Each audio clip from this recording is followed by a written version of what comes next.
Voyons aujourd'hui les fonctions de référence en première bac pro.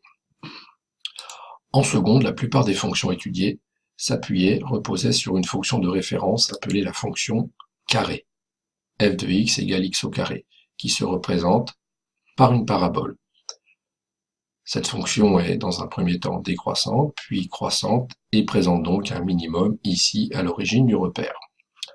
En première, nous allons appuyer nos études sur de nouvelles fonctions de référence, à commencer par la fonction cube, ici représentée.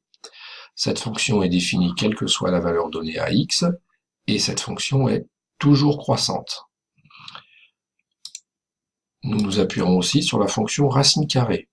Cette fonction, vous le voyez, n'est définie que pour des valeurs de x qui sont positives. La racine carrée d'un nombre négatif n'existe pas. Et cette fonction est elle-même toujours croissante. Et enfin, dernière fonction, la fonction inverse, ou encore 1 sur x, qui présente elle une particularité, c'est-à-dire c'est une discontinuité, c'est-à-dire qu'elle est en deux parties. Elle est en deux parties puisque cette fonction n'est pas définie lorsque x est égal à 0, puisqu'on ne peut pas diviser par 0. Donc il y a deux parties, mais ces deux parties, regardez bien, sont décroissantes. Donc la fonction inverse est toujours décroissante et n'est pas définie en 0. Nous allons maintenant compiler tout ça dans le document de cours. Vous retrouvez ici donc les trois représentations graphiques. D'abord ici en rouge la fonction cube, en vert la fonction racine carrée et enfin en bleu avec les deux parties, la fonction inverse. La fonction x cube, tout d'abord. Donc cette fonction, on l'a vu, était définie quelle que soit la valeur donnée à x. On dit donc que cette fonction est définie pour x appartenant à l'ensemble des nombres réels qui se notent grand R. Ensuite, cette fonction, nous l'avons vu, est toujours croissante.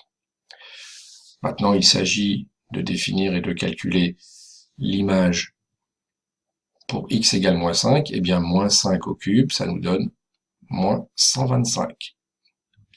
Et ici, l'image de 5, 5 au cube, ça nous donne 125.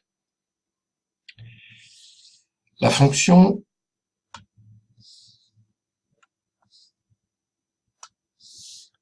A sur x maintenant. On l'a vu, cette fonction présente une discontinuité, car elle n'est pas définie lorsque x est égal à 0. Ça fonctionne pour toutes les autres valeurs de x, mais pas pour x égale 0. On note alors que la fonction est définie pour x appartenant à R, avec une petite étoile ici, étoile signifiant que c'est tous les nombres, sauf 0. C'est d'ailleurs ici pour ça qu'ici on le retrouve. Pour maintenant tracer son tableau de variation, c'est une fonction qui est décroissante, mais décroissante en deux parties.